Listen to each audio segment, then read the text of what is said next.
মধ্যরাতে ঢাকা বিশ্ববিদ্যালয়ের শিক্ষার্থীদের বিক্ষোভ স্লোগান, শাহবাগে ছাত্রলীগের অবস্থান, কোনো দাবি মানা হবে না সাফ জানালেন তথ্যমন্ত্রী। সরকারি জমি দখলের অভিযোগ, শরীফ হাউজিং এর বিরুদ্ধে অবৈধভাবে তোলা হচ্ছে বালু, খাল দখল করায় 4 দফা নোটিশ। প্রতি বছর দেশে প্রায় 13,000 নারী স্তন ক্যান্সারে আক্রান্ত হন, মৃত্যু হয় অন্তত 7,000-এর। প্রাথমিক পর্যায়ে শনাক্ত হলে সম্পূর্ণ নিরাময় সম্ভব। অভাবের তাড়নায় কিডনি বিক্রি, ভীষণ বিপদে জয়পুরহাটে কয়েকশো মানুষ হারিয়েছেন কর্মক্ষমতা, শরীরে বাসা বেঁধেছে নানা রোগ। এবং অতিরিক্ত দর্শকের চাপে কোপা আমেরিকার ফাইনাল শুরু হতে দেরি, ইংল্যান্ডকে হারিয়ে 12 বছর পর ইউরোর মুকুট ফিরে পেল Spain. In 2024, Spain are the champions of Europe again.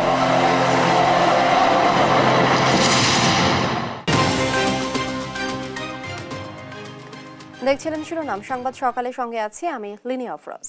কোটা ইস্যুতে আবারও উত্তাল ঢাকা বিশ্ববিদ্যালয়। কোটা নিয়ে প্রধানমন্ত্রীর মন্তব্যের পর রোববার রাতে আবারও বিক্ষুব্ধ হয়ে ওঠেন আন্দোলনকারীরা। মধ্যরাতে বিশ্ববিদ্যালয়ের বিভিন্ন হল থেকে বের হয় নানা স্লোগান দিতে থাকেন শিক্ষার্থীরা। অন্যদিকে আন্দোলনকারী শিক্ষার্থীদের বিপরীতে একত্রিত হতে থাকেন ছাত্রলীগের নেতাকর্মীরা। এক পর্যায়ে ঘটনাস্থলে পৌঁছান তথ্য প্রতিমন্ত্রী মোহাম্মদ আলী আরাফাত। বিস্তারিত শাহিদুজ্জামান সাকিবের রিপোর্ট। যোদ্ধাদের নাতিপুতিরাও পাবে না, তাহলে কি রাজাকারের নাতিপুতিরা পাবে? রোববার গণভবনে সংবাদ সম্মেলনে কোটা নিয়ে প্রধানমন্ত্রীর মন্তব্যের পরিপ্রেক্ষিতে রাতে উত্তাল হয়ে ওঠে ঢাকা বিশ্ববিদ্যালয়। বক্তব্য প্রত্যাহারের দাবিতে বিভিন্ন স্লোগান দিতে থাকেন শিক্ষার্থীরা। এক পর্যায়ে ঢাকা বিশ্ববিদ্যালয়ের বিভিন্ন হল থেকে জড়ো হয়ে রাজু ভাস্কর্যে অবস্থান নেন কোটা সংস্কার আন্দোলনকারীরা। পিএম এর কাছ থেকে একটা ডিপ্লোম্যাটিক উত্তর আশা করছিলাম, কিন্তু তিনি যেভাবে বললেন কোটা বিরোধী আন্দোলনে যারা সম্পৃক্ত তাদের সবাইকে তিনি রাজাকারের সন্তান বলে আখ্যায়িত করেছেন। এই বক্তব্যের পরিপ্রেক্ষিতে আমরা প্রত্যেকটি হল থেকে মিছিল বের করেছি। এখানকার গভর্নমেন্ট যা ইচ্ছা তা করতে পারে, বাংলাদেশের জনগণ আসলে তাদের কাছে জিম্মি। ওই ধরনের কোনো কিছু আমরা আসলে মানবো না। আমাদের এই দেশের সাধারণ যেসব শিক্ষার্থীরা আছেন, তারা কি সকলকে তিনি একটা রাজাকারের ট্যাগ দিয়ে দিচ্ছেন, এটা তো কোনোভাবেই গ্রহণযোগ্য হতে পারে না। শিক্ষার্থীদের এমন জমায়েতের বিপরীতে একত্রিত হতে থাকে ছাত্রলীগের নেতাকর্মীরা। ঢাকার বিভিন্ন ইউনিটের ছাত্রলীগের নেতাকর্মীরা আসতে থাকেন শাহবাগের দিকে। রাত 2টার দিকে ঘটনাস্থলে উপস্থিত হন তথ্য প্রতিমন্ত্রী মোহাম্মদ আলী আরাফাত, যুবলীগের মহাসচিব ও সাংসদ মাইনুল আহসান নিখিল সহ আওয়ামী লীগ ছাত্রলীগের সাবেক নেতৃবৃন্দ। মুক্তিযুদ্ধের বাংলাদেশে নিজেকে রাজাকার দাবি করে কোনো দাবি আদায় হবে না। নিজেকে রাজাকার পরিচয় দেয়। আজকে বঙ্গবন্ধু কন্যার একটা বক্তব্যকে বিকৃত করে উপস্থাপন করে নিজেদেরকে রাজাকার পরিচয় দিচ্ছে। এটা কিসের মেধাবী? একটা গতিশীল রাষ্ট্রকে দাবিয়ে দিতে চায়, একটা সুন্দর শিক্ষার পরিবেশকে তারা নষ্ট করতে চায়। তাই আমরা মনে করি এই ৭১-এর সে পরাজিত শক্তি বিএনপি জামাত সাধারণ ছাত্রছাত্রীদের উপর ভর করে একটি দেশকে অস্থিতিশীল করবে, সেটা সাধারণ মানুষ মেনে নিতে পারে না। রাত 1:30টার দিকে রাজু ভাস্কর্য থেকে হলে ফিরতে শুরু করে আন্দোলনকারীরা। 2:30টার দিকে ছাত্রলীগের নেতাকর্মীরা রাজু ভাস্কর্যে অবস্থান নেন। এক দফা দাবিতে আজ সারা দেশে বিক্ষোভ মিছিল ও সমাবেশ করবে কোটা সংস্কার আন্দোলনকারীরা। আর মুক্তিযোদ্ধাদের অপমানের প্রতিবাদে বিকেল 3টায় রাজু ভাস্কর্যে অবস্থান কর্মসূচি রয়েছে ছাত্রলীগের। শাহিদুজ্জামান সাকিব, দেশ টিভি, ঢাকা। কোটা নিয়ে সিদ্ধান্ত আসতে হবে আদালত থেকে। এ নিয়ে সরকারের এখন কিছুই করার নেই বলে জানিয়েছেন প্রধানমন্ত্রী শেখ হাসিনা। আন্দোলনকারীদের আদালতের সিদ্ধান্ত মেনে নেয়ার পরামর্শ দিয়ে তিনি বলেন, কেউ বিশৃঙ্খলা করলে আইন অনুযায়ী ব্যবস্থা নেওয়া হবে। রোববার দুপুরে গণভবনে চীন সফর পরবর্তী সংবাদ সম্মেলনে কথা বলেন তিনি। এদিকে যুক্তরাষ্ট্রের সাবেক প্রেসিডেন্ট ডোনাল্ড ট্রাম্পের উপর হামলার নিন্দা জানান প্রধানমন্ত্রী শেখ হাসিনা। বিস্তারিত শামীমা আক্তারের প্রতিবেদনে। চীন সফর পরবর্তী সংবাদ সম্মেলনে রোববার গণভবনে সাংবাদিকদের সাথে মত বিনিময় করেন প্রধানমন্ত্রী শেখ হাসিনা। এ সময় সাংবাদিকদের নানা প্রশ্নের জবাব দেন সরকার প্রধান।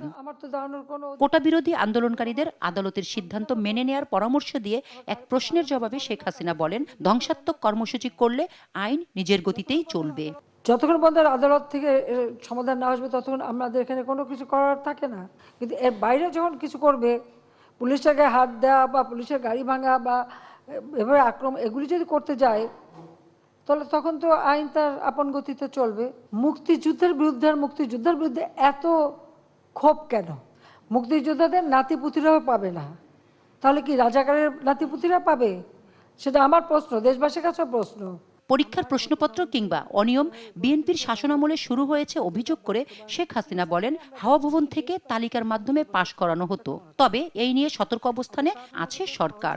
ওই বিএনপির আমলে সেই সময় যে পরীক্ষা হতো আর যত চাকরি হতো, এটা কিন্তু কারো পরীক্ষা না, ওই হাওয়া ভবন থেকে তালিকা পাঠানো হতো আর সেই তালিকাই হতো। এবং সেই সময় ঢাকা কলেজে পরীক্ষা হয়, একটা বিশেষ কামরা তাদের জন্য আলাদা রাখা হয়, যেখানে বসে তারা পরীক্ষা দিয়ে পাশ করে চাকরিতে ঢোকে। আর যেটা বলেন যে হ্যাঁ, যারা বেনিফিশিয়ারি যদি তাদের খুঁজে বের করা যায় তবে তাদের বিরুদ্ধে ব্যবস্থা নেব না কেন? তাদের তো চাকরি করার কোনো অধিকারই থাকবে না। এ সময় প্রধানমন্ত্রী এক প্রশ্নের জবাবে তিস্তার পানি ভারতে আটকে আছে জানিয়ে তিস্তা মহাপরিকল্পনা ভারতের মাধ্যমে করলে ভালো হবে বলে মত দেন। আমি এখানে বেশি প্রাধান্য দেব যে এটা ইন্ডিয়া করুক, কারণ তিস্তার পানিটা ইন্ডিয়াই আটকে রেখেছে। কাজী তাদের কাছে আমাদের যদি আদায় করতে হয় তো এই প্রজেক্টের কাজ তাদেরই করা উচিত।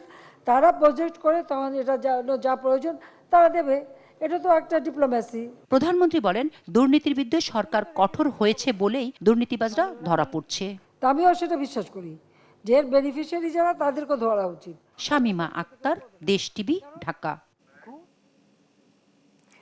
কোটা বাতিল করে সরকারের 2018 সালে পরিপত্র বাতিল করে দেয়া রায়ের পূর্ণাঙ্গ কপি প্রকাশ করেছেন হাইকোর্ট। ফলে সরকারি চাকরিতে মুক্তিযোদ্ধা সহ সব কোটা পুনর্বহাল করেন উচ্চ আদালত। এর ফলে রায়ের বিরুদ্ধে রাষ্ট্রপক্ষের করা আপিল শুনানিতে আর বাধা নেই।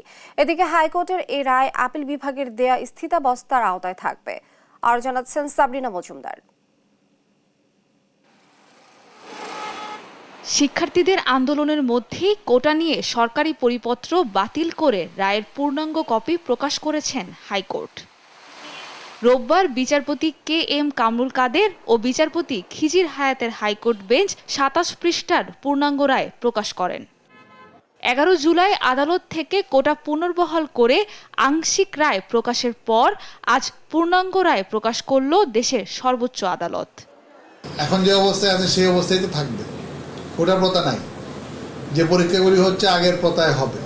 সুতরাং আমার মনে হয় না এখানে এত হাড়ি কিছু আছে। এখন স্টুডেন্ট যারা আন্দোলন করতেছে তাদেরকে কর্তৃপক্ষ সহ সবাই বারবার বলা হচ্ছে যে 7 আগস্ট পর্যন্ত অপেক্ষা করার জন্য। যেহেতু বিষয়টা আদালতে চ্যালেঞ্জ করা হয়েছে হাইকোর্ট ডিভিশনে, হাইকোর্ট ডিভিশন একটা রায় দিয়েছে, সব পক্ষেরই দায়িত্ব হচ্ছে এই রায়ের বিরুদ্ধে যেহেতু আপিল হয়েছে, আপিলের রায়টাকে দেখা এবং আপিলের রায়ের ভিত্তিতে সিদ্ধান্ত গ্রহণ করা। রায়ে আদালত বলেন, মুক্তিযোদ্ধা কোটার বিষয়ে 2012 সালের হাইকোর্টের একটি রায় ও 2013 সালে লিভ টু আপিলের প্রেক্ষিতে আপিল বিভাগের একটি রায়ে সরকারি চাকরিতে মুক্তিযোদ্ধা কোটা বজায় রাখার কঠোর নির্দেশনা আছে এবং 30% কোটা পূরণ না হলে মেধা তালিকা অনুযায়ী নিয়োগ দেয়া হবে। তাই কোটা বাতিল করে 2018 সালে জারি করা প্রজ্ঞাপন অবৈধ এবং আদালত অবমাননার শামিল। মুক্তিযোদ্ধা কোটার পাশাপাশি আদালত জেলা, নারী, প্রতিবন্ধী ও ক্ষুদ্র নৃগোষ্ঠীর কোটা বজায় রাখার আদেশ দেন। তবে সরকার চাইলে কোটা পরিবর্তন ও পরিমার্জন করতে পারবে।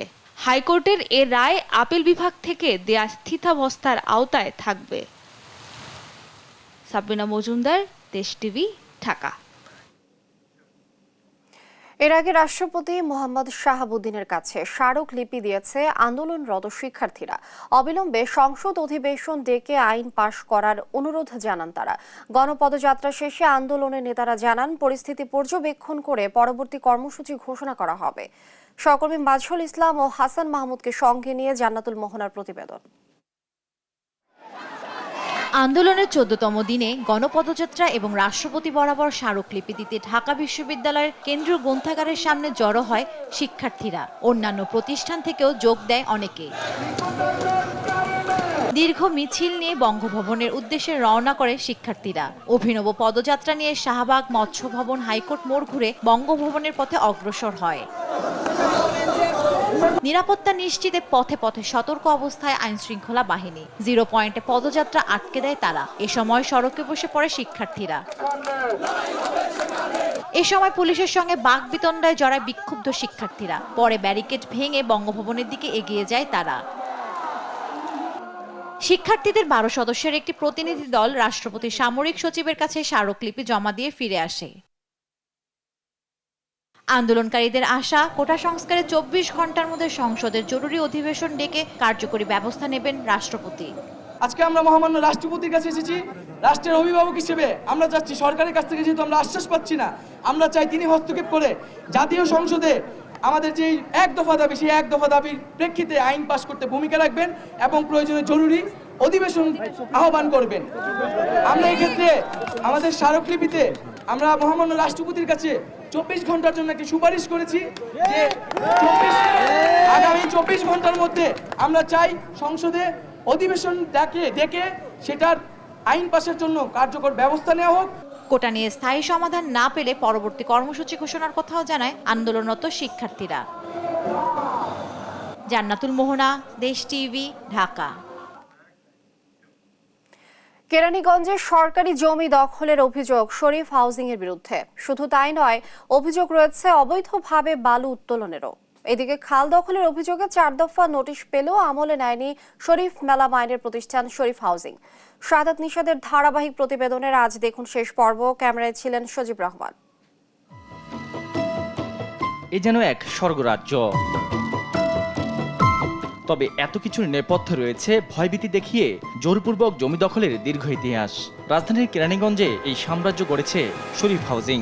রয়েছে সরকারি জমি দখলের অভিযোগ। কালিন্দী পশ্চিম মুসলিমবাগ এই জায়গাটিতে ফসলি জমি ভরাট করে অবৈধভাবে বালু উত্তোলন করে শরীফ হাউজিং। সাইনবোর্ডের নাম থাকার পরও তা নিজেদের জমি নয় বলে অস্বীকার করেন হাউজিং এর কর্মকর্তা। ওটা আমাদের জায়গা না, ওটা হয়তো কেউ লাগাইতে পারে, ওটা সাইনবোর্ডটা আমরা দেখব। এটা যে কেউ আমরা বলতেছেন কেউ লাগাইছে, ওটা জায়গা আমাদের না, জায়গা তো শরীফ হাউজিং। সব জমি ছিল এগুলো, সব চাষাবাদ করতাম। একবার সাইনবোর্ড হালাইছে, আবার সাইনবোর্ড লাগাইছে। দেওসুর খাল দখলের অভিযোগও শরীফ হাউজিং এর বিরুদ্ধে। শুধু তাই নয়, শতবর্ষী গাছ কেটে ফেলার পর গেল বছর বন বিভাগ সেই কাটা গাছ জব্দ করে। সংবাদ মাধ্যম তথ্যে জানা যায়, এই হাউজিং এর দখল থেকে খাল উদ্ধার ও পরিবেশ রক্ষায় পরিবেশ অধিদপ্তর কর্মকর্তা সহ স্থানীয় প্রশাসন শরীফ আবাসন প্রকল্পকে 4 দফা নোটিশ দেয়। যদিও বিষয়টি পুরোপুরি অস্বীকার করে শরীফ হাউজিং। অভিযোগের তালিকা এখানেই শেষ নয়। শরীফ হাসপাতাল ও শরীফ রোজ ভ্যালি মার্কেটের সামনের এই অংশটি সরকারি জায়গার উপর অবৈধভাবে দখলে নেওয়ায় সম্প্রতি উপজেলা পরিষদ থেকে তা ভাঙার ব্যবস্থা নেওয়া হয়। সরকারি জায়গার উপর স্থাপনা আছে, সেটি তারা অপসারণ করা কাজ শুরু করেছে। তারপরে আসলে এটি আবাসিক এলাকা নামে সে একটি অনুমোদন নিয়েছিলেন, কিন্তু সেটা বাণিজ্যিকভাবে ব্যবহার করতে সে শরীফ ফুড কোর্ট, শরীফ ম্যাজিক পার্ক এইসব করছে। তা আমি নির্দেশনা তাদেরকে ডেকে ইতিমধ্যে চিঠি দেওয়া হয়েছে, তাদেরকে এই সব সরানোর জন্য টাইম বেঁধে দেওয়া হয়েছে। যদি না সরায় তাহলে আমরা আমাদের মতো আইনগত ব্যবস্থা নিব। সরকারি জমিটি নিজেদের বলে দাবি করে শরীফ হাউজিং। সরকারি জায়গা না, এটা কোম্পানির ব্যক্তি মালিকানা দেয়নি। এক পর্যায়ে নিউজ না করা সত্ত্বে দেশ টিভির প্রতিবেদককে ম্যানেজ করারও চেষ্টা করেন ডিজিএম।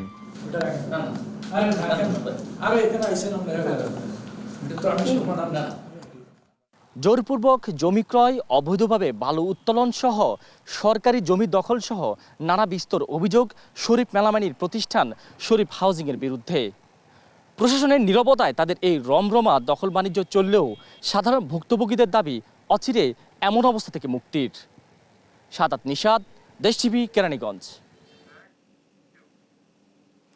প্রতি বছর দেশে প্রায় 13,000 নারী স্তন ক্যান্সারে আক্রান্ত হন।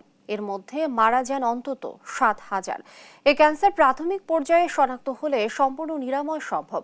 বঙ্গবন্ধু শেখ মুজিব মেডিকেল বিশ্ববিদ্যালয়ে বেস্ট ক্যান্সার স্ক্রিনিং প্রকল্পের আওতায় গেল বছর শনাক্ত হওয়া 620 রোগীর 547 জনই আসেন অ্যাডভান্স স্টেজে। চিকিৎসকরা বলছেন, অসচেতনতায় দেরিতে শনাক্ত হওয়ায় উন্নত চিকিৎসা দিয়েও বাঁচানো যায় না বেশিরভাগ রোগীকে। বিস্তারিত হাসান মাহমুদের রিপোর্টে।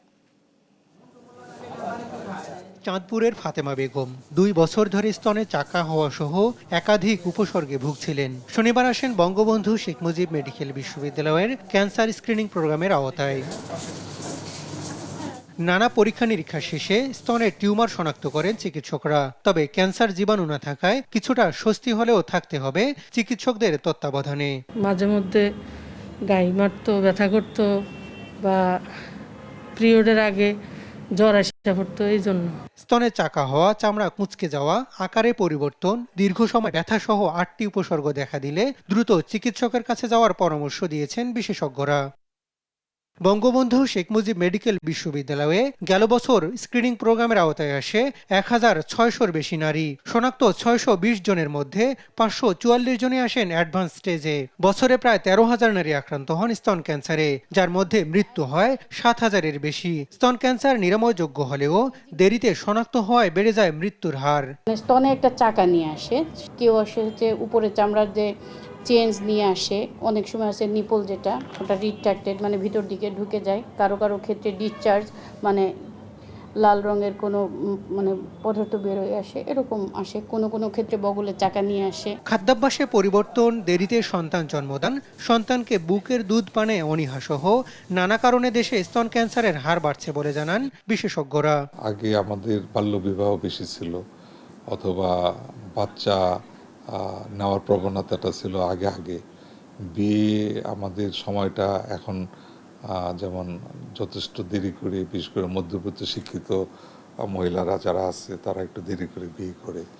ব্রেস্ট ফিডিংয়ের ব্যাপারে যথেষ্ট রক্ষণশীলতা আছে যে ব্রেস্ট ফিডিং করাবে না। থেরাপি, সার্জারি সহ দেশের বর্তমান চিকিৎসা ব্যবস্থায় ব্রেস্ট ক্যান্সার সম্পূর্ণ নিরাময় সম্ভব। যেগুলো খারাপ ধরনের রেজাল্ট আসে সেগুলো দেখা যায় খুব তাড়াতাড়ি চিকিৎসা করলেও দেখা যায় আরেক জায়গায় চলে গেছে, কিংবা আমাদের কাছে আসেই মেটাস্টেসিস অবস্থায়। কিন্তু যেগুলো আপনার রিপোর্ট মোটামুটি ভালো থাকে, ফেভারে থাকে, আমাদের কমপ্লিট ট্রিটমেন্ট যদি আমরা করতে পারি তাহলে ব্রেস্ট ক্যান্সার রোগী এখন বেশিরভাগই সুস্থ হয়ে যাচ্ছে। এ অবস্থায় দেশের প্রান্তিক পর্যায়ে ক্যান্সার স্ক্রিনিং ব্যবস্থা দরকার বলে মনে করছেন বিশেষজ্ঞরা। হাসান মাহমুদ, দেশ টিভি, ঢাকা। দেখছেন সংবাদ সকাল। অভাবের তাড়নায় প্রায় 20 বছর ধরে জয়পুরহাটের কালাই উপজেলার প্রায় 500 মানুষ নিজের শরীরের কিডনি বিক্রি করে এখন ভালো নেই কেউ। তাদের স্বপ্ন ছিল কিডনি বিক্রি করে পরিবারের সচ্ছলতা ফেরাবেন, কিন্তু ঘোরেনি তাদের ভাগ্যের চাকা। হারিয়েছেন কর্মক্ষমতা, শরীরে বাসা বেঁধেছে নানা রোগ। জয়পুরহাট প্রতিনিধি রেজাউল করিম রেজার ডেস্ক রিপোর্ট। 2011 সালে ভুল করে নিজে এই অঙ্গটা বিক্রি করছি ভাই, করে নিজেই তো খুব একটা বিপদে পড়ে গেছে, এখন কোনো কাম কিছু করতে পারতেছি না। জয়পুরহাটের মাত্রাই ইউনিয়নের ভেরেন্ডি গ্রামের বাসিন্দা শাহারুল ইসলাম একসময় ঢাকায় সংসার চালানোর মতো ভালো বেতনের চাকরি করতেন তিনি, কিন্তু দালালের ফাঁদে পড়ে হঠাৎ নেন ভুল সিদ্ধান্ত। 2011 সালে মোটা অঙ্কের টাকা পাওয়া যাবে ও পরিবারের সচ্ছলতা ফিরবে, দালালদের এমন প্রলোভনে বিক্রি করে ফেলেন নিজের কিডনি। এখন কর্মক্ষমতা হারিয়ে বিভিন্ন রোগে দুর্বিষহ দিন কাটছে তার। প্রলোভনের কারণে এই ভুলটা করেছি, সবার কাছে অনুরোধ করবে এই কাজ যেন আমার মতো কেউ ভুল না করে। শাহারুলের মতো এমন কয়েকশো ভুক্তভোগী জয়পুরহাটের কালাই উপজেলার মাত্রাই ও উদয়পুর ইউনিয়নের প্রায় 20টি গ্রামে। সহজ সরল দরিদ্র অসহায় মানুষকে স্বপ্ন দেখানো হয় কিডনি বিক্রি করে ফেরাবেন পরিবারের সচ্ছলতা, কিন্তু ভাগ্যের চাকা আর ঘোরেনি। শরীরে বাসা বেঁধেছে নানা রোগ, করতে পারছেন না ভারী কাজও। স্বপ্ন ছিল বাড়িঘর কর্ম, বিয়ে হলো, বাচ্চা ভালো মন্দ খাওয়া, বাচ্চা ঘর করামো, এই স্বপ্ন ছিল। স্বপ্ন নেই, স্বপ্ন ভাঙে গেছে। আমরা যে অপরাধী কাজ করছি এটা সামাজিকভাবে অপরাধ, মহান আল্লাহর কাছে অপরাধী আমরা সেটা করছি। যাদের কিছুই নাই তাদেরও দিন পথ যাচ্ছে, কিন্তু আমরা লোভের কারণে বা লোভের বশবর্তী হয়ে এই ধরনের পথে পা বাড়াচ্ছি। 5 লাখ থেকে 15 লাখ টাকার প্রলোভনে 2005 সাল থেকে বিভিন্ন সময়ে প্রায় 500 মানুষ কিডনি বিক্রি করেছেন, কিন্তু কিডনি বিক্রির আইন বৈধতা না থাকায় চুক্তি অনুযায়ী টাকা পাননি ভুক্তভোগীরা। এখন ঋণের বেড়াজাল ও লোকলজ্জার ভয়ে কেউ ঘর ছাড়া, বিভিন্ন রোগে হারিয়েছে নিজের স্বাভাবিক কর্মক্ষমতা। মানবেতর জীবনে এখন সরকারি সহযোগিতা চান তারা। শারীরিকভাবে সমস্যা মানে হলো ভারী কাজ করতে গেলে একটু ব্যথা করে, অনেক ব্যথা করে। চাই সরকার যদি বলে যে সাহায্য করে তাহলে আমি কিছু একটা করতে পারবো, কিবা গরু বাছুর কিবা একটা বাড়ি ঘর করতে পারবো। এখন তো এটা করার পর তো কোনো মানুষ ভালো থাকতে পারবে না, এটা করার পর কোনো মানুষ ভালো থাকতে পারে না বা পারবে কোনোদিনই। আমি আমার লাস্ট চাওয়ার উদ্দেশ্য হলো যে আমাদের মতো আর কেউ যেন এই ভুল কাজ না করে বা এই অপরাধের পথে কেউ যেন না পা পায়।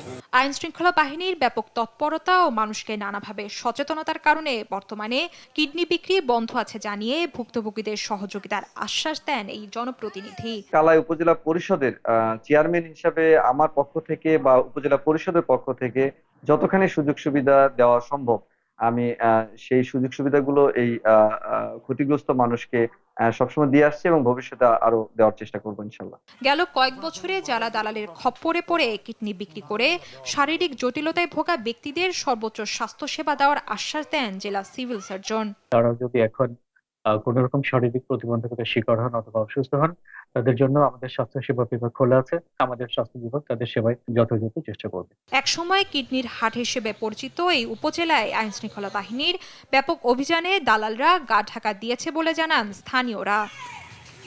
নিউজ ডেস্ক, দেশ টিভি। 4 বছর পেরিয়ে গেলেও দৌলতদিয়া ঘাট আধুনিকায়ন প্রকল্পের জমি অধিগ্রহণ বাস্তবায়ন হয়নি। কাজ থেমে থাকায় বিপাকে পড়েছেন জমির মালিকরা। আশ্বাস থাকলেও বাস্তবায়নের কোনো নিশ্চয়তা নেই। রাজবাড়ী থেকে শফিকুল ইসলাম শামীমের তথ্য ও চিত্রে শুভশ্রী রায়ের প্রতিবেদন। 2020 সালে নদী ভাঙন রোধে দৌলতদিয়া ঘাট আধুনিকায়ন প্রকল্প পাশ হয় একনেকে 1351 কোটি 70 লাখ টাকা ব্যয়ে প্রকল্পটি বাস্তবায়নের দায়িত্ব পায় বিআইডব্লিউটিএ। এই প্রকল্পের অধীনস্থ এলাকায় 90 বিঘা জমি অধিগ্রহণের জন্য একাধিকবার নোটিশ দেওয়া হয়, যার আওতায় পড়ে 3 শতাধিক ব্যবসা প্রতিষ্ঠান ও 4 শতাধিক বসতবাড়ি, রয়েছে বিভিন্ন কাঁচাপাকা ভবন। সেই সাথে প্রকল্প এলাকায় পড়েছে অসংখ্য গাছও। কিন্তু অধিগ্রহণের নোটিশেই সীমাবদ্ধ থাকে এই প্রকল্প। 4 বছরেও শুরু হয়নি কাজ। নিজেদের ব্যবসা প্রতিষ্ঠান, বসতবাড়ি ও জমি এ প্রকল্পের অধিগ্রহণ হলেও এখনো ক্ষতিপূরণের কোনো অর্থই পায়নি এলাকাবাসী। আজ দীর্ঘদিন যাবত একবার করার কারণে এদের জমি এবং ঘরবাড়িগুলো যার যেরকম ছিল ঠিক সেরকমই আছে, অর্থাৎ কেউ কোনো মেরামত করতে পারতেছে না। ঘরবাড়ি ওই ঝড় বৃষ্টি এলে ভাঙিয়েছিল, 5 বাচ্চা দিয়ে ওই বৃষ্টির ভিতরে থালায়, কিন্তু এটা হারতে পারতেছে না। আমাদের কোনো টাকা পয়সা দিচ্ছে না। আমাদের সাইডে নদী আসছে, আমরা এক জায়গায় ভাঙ্গে চলে যাবো, তাও যাইতে পারতেছি না। এই ঝুড়ি বাতাসে ভেঙে যায়, টিন লাগাইতে পারতেছি না। সরকার নিয়ে যাবে, টাকা পয়সা দিবে না, টাকার উপরে সব লিখে নিয়ে গেছে। উপরন্তু ভূমি অধিগ্রহণের কারণে স্থানীয়রা মেরামত করতে পারছে না নিজেদের বসতবাড়ি। বন্ধ আছে বিভিন্ন ব্যবসা প্রতিষ্ঠান, ধসে পড়ছে বিভিন্ন কাঁচা পাকা ভবন। এতে নিজেদের স্থাপনায় কোনো পরিবর্তন করতে না পারায় চরম বিপাকে পড়েছেন পদ্মাপাড়ের মানুষ। জমি বিক্রি করতে পারতেছি না, একটা গাছ কাটতে পারতেছি না, আমরা একটা ঘর সারতে পারতেছি না। প্রায় 150 দোকান আছে, সমস্ত দোকানের যত ভাড়াটিয়া ছিল সব দোকান খালি করে তারা অন্য জায়গায় চলে গেছে। এই যে দোকানদার গিরা 4-5 বছর ধরে ক্ষতি। একজন একটা মেয়ে বিয়ে দিবে পারতেছে না, বাড়ি নাই, বাড়ি ঘর দরজা ভাঙা। প্রকল্পের অগ্রগতি বিষয়ে জানতে চাওয়া হলে দায়সারা জবাব দেন প্রকল্প সংশ্লিষ্টরা। পানীয় বোর্ড যে ডিজাইনটা দিছে, ডিজাইনটা আগে বুয়েটে বেটিং হবে, বেটিং হওয়ার পরে তখন এটা আপনার পানীয় বোর্ড একটা এস্টিমেট দিবে, ওরা তখন রিভাইজ এস্টিমেটটা হতো, আমরা যেটা RDB রিভাইজ হবে তখন উঠতে পারে আর কি। যে বর্তমানে চাপ আছে সেই অনুযায়ী একটা সমীক্ষা হচ্ছে, সেই অনুযায়ী ঘাট কিছু ছেড়ে দিয়ে যাতে আমাদের মানে ব্যাংক প্রোটেকশনের দৈর্ঘ্যটা কমিয়ে কিছু করা যায় কিনা, খরচটা কমানো যায় কিনা সেই ব্যাপারে। দ্রুত জমির মালিকদের ক্ষতিপূরণ মিটিয়ে দৌলতদিয়া ঘাট আধুনিকায়ন প্রকল্প বাস্তবায়ন হোক প্রত্যাশা স্থানীয়দের। নিউজ ডেস্ক, দেশ টিভি। দেখছেন সংবাদ সকাল। পাহাড়ে হাতির বাধাহীন চলাচল নিশ্চিতে খাগড়াছড়িতে গঠন করা হয়েছে এলিফ্যান্ট রেসপন্স টিম। শুধু তাই নয়, হাতির আকস্মিক আক্রমণ থেকে পাহাড়িদের রক্ষায়ও কাজ করবে এই টিম। সেই সঙ্গে ফসল ও গাছ রক্ষায়ও কাজ করবে পার্বত্য চট্টগ্রাম উত্তর বন বিভাগের গড়া এ রেসপন্স টিম। সহকর্মী অপু দত্তের তথ্যচিত্রে সালমা জাহানের ডেস্ক রিপোর্ট। বন্যেরা বনে সুন্দর, শিশুরা মাতৃ করে। প্রাকৃতিক নিয়মে প্রতিটি প্রাণী সুন্দর ও আকর্ষণীয় তার নিজস্ব পরিবেশে। তবে অভয়ারণ্য নষ্ট হয়, মানুষের বসত বাড়িতে বেড়েছে হাতির উৎপাত। বন্য হাতি ফসলের ক্ষতির পাশাপাশি ঘটাচ্ছে প্রাণহানিও। তবে মানুষ ও হাতির এমন বৈরী পরিস্থিতিতে এগিয়ে এসেছে পার্বত্য চট্টগ্রাম উত্তর বন বিভাগ। এরই মধ্যে পাবলাখালী বন্যপ্রাণী অভয়ারণ্যে হাতির 5টি বিচরণ ক্ষেত্র চিহ্নিত করে গড়ে তুলেছে এলিফ্যান্ট রেসপন্স টিম। এসব প্রাণীর জীবন সুরক্ষার পাশাপাশি হাতির অবস্থান জানিয়ে ক্ষয়ক্ষতি এড়াতেও সতর্ক করে তারা। হাতি যখনই আমাদের এলাকায় আসে, আমরা সবসময় হাতির জন্য একটু নিরাপত্তা কিভাবে লোকজন থাকবে বা ক্ষতিগ্রস্ত না করবে এই বিষয় নিয়ে আমরা পরামর্শ দিই, লোকজনকে সতর্ক করি। হাতি ক্ষতি করতে পারবে, কিন্তু হাতিকে তোমরা কেউ ক্ষতি করতে পারবে না, এরকম করে মানুষের সতর্ক বা সব এলাকায় আমরা জানাই দিই। অতীতেও হাতির এই যে অসুখ হয়েছে, আমরা একে একে দুটো হাতিকে 2 পর্যন্ত আমরা চিকিৎসা করেছি। আমরা এই এলাকাতে হাতি কিভাবে নিরাপদ থাকবে এবং আমরা কিভাবে নিরাপদ থাকবো সেইভাবে আমরা এই ইয়ার টিম যারা সদস্য আছে আমরা সবসময় এটা কাজ করে যাচ্ছি। বন্য হাতির পাল, ধানের জমি, সবজি, ফলজ বাগানের ক্ষতি এবং মানুষের প্রাণহানি ঘটলে যাচাই বাছাই করে ক্ষতিপূরণ দেওয়া হয় বলে জানায় পাবলাখালী রেঞ্জের এই কর্মকর্তা।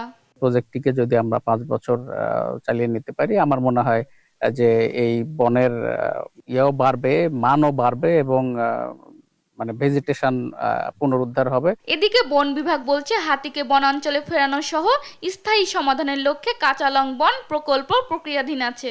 স্টেক হোল্ডারের যদি কোনো অ্যাসেটের ক্ষতি করে থাকে সেক্ষেত্রে সে সর্বোচ্চ 50,000 টাকা পর্যন্ত ক্ষতিপূরণ পাবে। সেই সাথে কাউকে যদি আহত করে থাকে তাহলে পাবে 1 লক্ষ টাকা, এবং যদি কোনো কারণে নিহত হয়ে যায় হাতি দ্বারা অথবা বন্য প্রাণী দ্বারা তাহলে সে পাবে 3 লক্ষ টাকা। এ পর্যন্ত 108 জন ক্ষতিগ্রস্ত পরিবারের হাতে আমরা ক্ষতিপূরণ তুলে দিয়েছি। পার্বত্য চট্টগ্রাম সহ সারা দেশে বন্য হাতি রয়েছে 260টি। নিউজ ডেস্ক, দেশ টিভি। দেখছেন সংবাদ সকাল। আবার খেলা সংবাদ।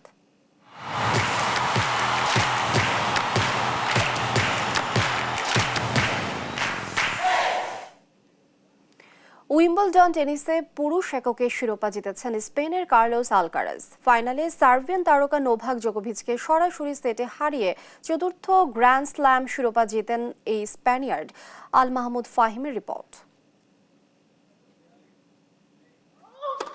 আরও একবার সর্বোচ্চ 25 গ্র্যান্ড স্লাম ছুঁতে গিয়ে ব্যর্থ হলেন নোভাক জোকোভিচ। অল ইংল্যান্ড ক্লাবে উইম্বলডনের ফাইনালে কার্লোস আলকারাজের কাছে সরাসরি সেটে হারেন তিনি। নারী পুরুষ মিলিয়ে গ্র্যান্ড স্লাম জয়ের রেকর্ডে মার্গারেট কোর্টকে ছাড়িয়ে রেকর্ডটা নিজের করে নিতে পারলেন না সার্বিয়ান তারকা। জোকোভিচের ব্যর্থতায় টানা দ্বিতীয়বার উইম্বলডন চ্যাম্পিয়ন হলেন কার্লোস আলকারাজ। উইম্বলডনের ইতিহাসে মাত্র 5ম খেলোয়াড় হিসেবে টানা দ্বিতীয়বার শিরোপা জয় করেছেন এই স্প্যানিশ। অল ইংল্যান্ড টেনিস ক্লাবে ম্যাচের শুরু থেকে অভিজ্ঞ জোকোভিচের উপর আধিপত্য দেখান আলকারাজ। প্রথম সেটে 6-2 গেমের জয়ে এগিয়ে যান তিনি। দ্বিতীয় সেটেও আধিপত্য ধরে রাখেন আলকারাজ। 6-2 গেমের দাপুটে জয়ে 2-0-তে এগিয়ে যান স্প্যানিশ তারকা। তৃতীয় সেটে ম্যাচে ফেরার চেষ্টা করেন জোকোভিচ। আলকারাজের সঙ্গে লড়াই করেন তিনি, কিন্তু শেষ পর্যন্ত আর পেরে ওঠেননি। ট্রাইব্রেকারে 7-6 গেমে সেট জিতে টানা দ্বিতীয় গ্র্যান্ড স্লাম শিরোপা ঘরে তোলেন Alcaraz. Al Mahmud Fahim, sports desk, দেশ টিভি। সংবাদ সকালের শিরোনামগুলো জানিয়ে দিচ্ছি আরো একবার।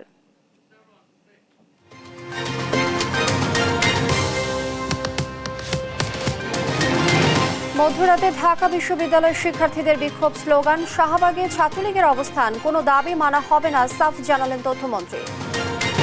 সরকারি জমি দখলের অভিযোগ, শরীফ হাউজিং এর বিরুদ্ধে অবৈধভাবে তোলা হচ্ছে বালু, খাল দখল করায় 4 দফা নোটিশ।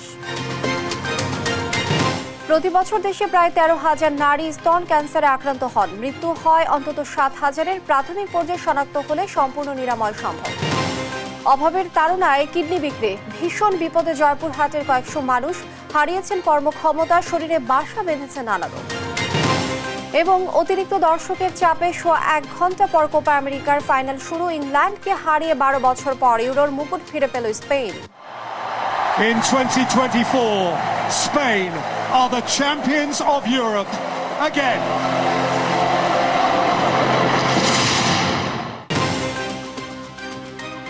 এই ছিল এখনকার সংবাদ সকাল। পরে বুলেটিন দেখার আমন্ত্রণ রইল। এছাড়া দেশ টিভির সর্বশেষ সব খবর পেতে ভিজিট করুন www.desh.tv। ফেসবুকে আমাদের সঙ্গে যুক্ত থাকুন দেশ টিভি অথবা দেশ টেলিভিশন পেজে। এছাড়া সর্বশেষ সব ভিডিও পেতে ইউটিউবে আমাদের হ্যান্ডেল @দেশ টেলিভিশন অথবা @দেশ টিভি নিউজ লিখে সার্চ করুন।